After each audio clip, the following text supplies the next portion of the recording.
పాలకుర్తి కాంగ్రెస్ లో కొత్త ముసలం మొదలైనట్టు కనిపిస్తోంది. అత్తాకోడళ్ల తీరుతో నేతలు రాజీనామాలు చేస్తున్నారన్న విమర్శలు, ఆరోపణలు మొదలయ్యాయి. ఇంతకీ పాలకుర్తి కాంగ్రెస్ లో ఏం జరుగుతోంది? నేతల ఆరోపణలేంటి?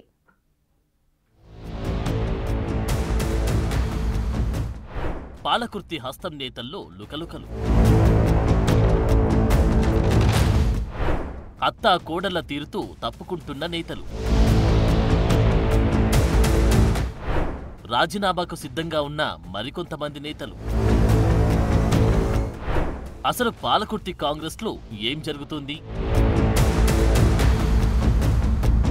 పాలకుర్తి ఎన్నో ఏళ్లుగా అక్కడ పాతుకుపోయిన ఎర్రబెల్లి దయాకర్రావును ఓడించి కాంగ్రెస్ నుంచి బరిలోకి దిగిన యువనేత యశస్విని రెడ్డిని గెలిపించారు ఇక్కడి ప్రజలు. తాము కూడా ఎన్నో ఆశలు, ఆశయాలతో రాజకీయాల్లోకి వచ్చామని, నియోజకవర్గ అభివృద్ధి ధ్యేయంగా రాజకీయాల్లోకి వచ్చామని చెప్పారు అత్తా కోడళ్లైన ఝాన్సీ రెడ్డి, యశస్విని రెడ్డి. కానీ ఇప్పుడు ఆ సీన్ కనిపించడం లేదు. ఎంతో ఆశతో గెలిపించిన ప్రజలు ఇప్పుడు వీరి తీరుపై విమర్శల వర్షం కురిపిస్తున్నారన్న చర్చ మొదలైంది. రీసెంట్ గా అక్కడి కాంగ్రెస్ నేతలు ఝాన్సీ రెడ్డి మధ్య దూరం పెరుగుతూ వస్తున్నట్టు కనిపిస్తోంది. నా మాటే శాసనం, ఎవరైనా తన మాటకు ఎదురు చెప్పకూడదన్న తీరులో ఝాన్సీ రెడ్డి వ్యవహరిస్తున్నట్టు ఆరోపిస్తున్నారు కొందరు నేతలు. కాంగ్రెస్ పార్టీ అధికారంలోకి వచ్చిన తర్వాత ఎప్పుడు కూడా ఈ కాంగ్రెస్ పార్టీ కార్యకర్తలే భయపడే పరిస్థితికి వచ్చింది. అంటే ప్రజలు ఎంచుకున్న నాయకత్వమే, ప్రజలు ఎంచుకున్న కార్యకర్తలు, కాపాడిన కార్యకర్తలకే రక్షణ లేకుండా పోతుంది. కాబట్టి కార్యకర్తలు మనోవేదనకు ఆవేదన చెందుతుర్రు. దయచేసి అధిష్టానం ఏదైతే కాంగ్రెస్ పార్టీ పూర్వ వైభోగం ఎప్పుడు కూడా ప్రజలకు అందుబాటులో ఉండే నాయకత్వాన్ని ఎంచుకోవడం జరిగింది. కానీ ఈసారి అట్లాంటి నాయకత్వం పోయి ప్రజలతోని సంబంధం లేకుండా, ప్రజల కష్టసుఖాలు తెలియకుండా ఉండడమే పార్టీ వెనకబాటుకు కారణమవుతుంది. దానికి బాధ్యులు ఈ పాలకుర్తి నియోజకవర్గాన్ని ఈరోజు పరిపాలించడానికి, ఏలడానికి వచ్చిన అత్తాకోడళ్ళు చేయబట్టే పార్టీ ఖరాబ్ అవుతుంది. కార్యకర్తల, నాయకులు ఇబ్బందులు పడుతున్నారు అనేది ప్రజలందరి ముక్త కంఠంతో చెప్తున్న మాట. అదండి సంగతి. ఎన్నికల్లో పార్టీ జెండా మోసి గెలిపించిన కాంగ్రెస్ నేతలను నియోజకవర్గ పార్టీ ఇన్ఛార్జ్ గా ఉన్న ఝాన్సీ రెడ్డి పక్కన పెట్టేశారని చెబుతున్నారు నేతలు. భజన చేసి నలుగురిని పక్కన పెట్టుకుని కాంగ్రెస్ జెండా మోసిన అసలు కార్యకర్తలను, ప్రజలను పట్టించుకోవడం మానేశారంటూ ఆరోపిస్తున్నారు. నిజానికి యశస్విని రెడ్డి ఘన విజయం సాధించేందుకు కారణం కాంగ్రెస్ జెండా, స్థానిక నేత ఎర్రబెల్లి దయాకర్రావుపై ఉన్న వ్యతిరేకత. కానీ గెలిచిన తర్వాత సీన్ మారిపోయిందంటున్నారు నేతలు. ఆ ముచ్చట్లేంటో కూడా వినండి.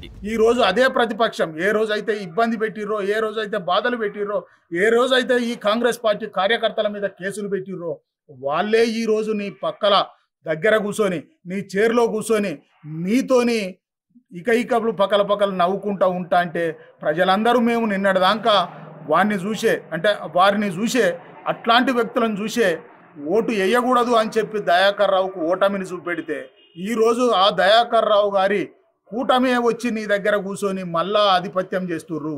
అంటే నిజమైన కాంగ్రెస్ పార్టీకి ఓటేసిన కార్యకర్తలు, నాయకులు అందరూ ఇబ్బంది పడడానికి నువ్వే దోహదపడుతున్నావు.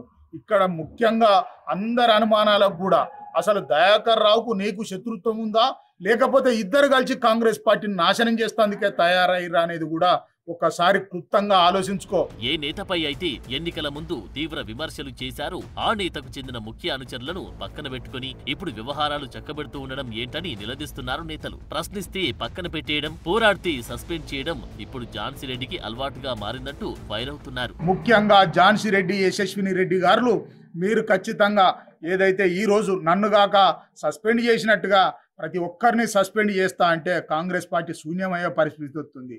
ఒకవేళ నన్ను పక్కకు పెట్టినంత మాత్రాన కాదు, నీ ఎంట ఉన్నోళ్ళు కూడా ఆత్మవంచన చేసుకొని ఉండాల్సిందే.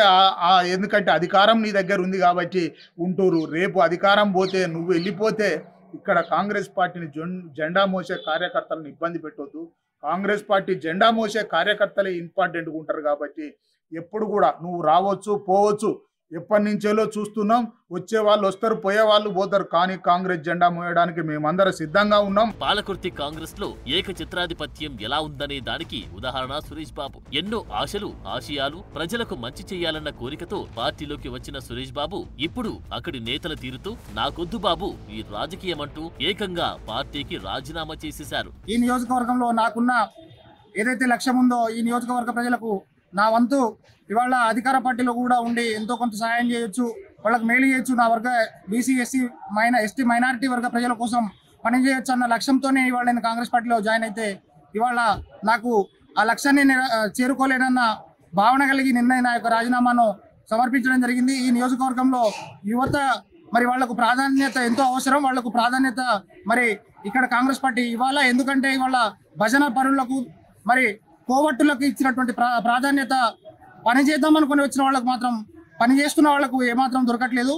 అందుకనే రాజీనామాను చేయడం జరిగింది. ప్రస్తుతం పాలకుర్తి పంచాయతీని ఇప్పటికే పార్టీ అధిష్టానం దృష్టికి తీసుకొచ్చారు అక్కడి నేతలు. కొత్తగా రాష్ట్ర వ్యవహారాల ఇన్ఛార్జిగా బాధ్యతలు తీసుకున్న మీనాక్షి నటరాజన్ దృష్టికి అత్తాకోడళ్ల వ్యవహారాన్ని తీసుకెళ్లారు. వెంటనే పాలకుర్తిలో పార్టీ నాయకత్వంలో మార్పులు చేయకపోతే అసలుకి మోసం జరిగే అవకాశం ఉందని తేల్చి చెబుతున్నారు నేతలు. ఇప్పటికైనా అసలైన కార్యకర్తలకు విలువ ఇవ్వాలని డిమాండ్ చేస్తున్నారు. ఇలా కింది స్థాయి నేతల నుంచి తీవ్ర వ్యతిరేకత వస్తూ ఉండడంతో ఇప్పుడు ఉక్కిరి బిక్కిరవుతున్నారట ఝాన్సీరెడ్డి. తన అనుచరులను రంగంలోకి దించి తనకు అనుకూలంగా ప్రకటనలు ఇప్పించుకుంటున్నారన్న ఆరోపణలు మొదలయ్యాయి.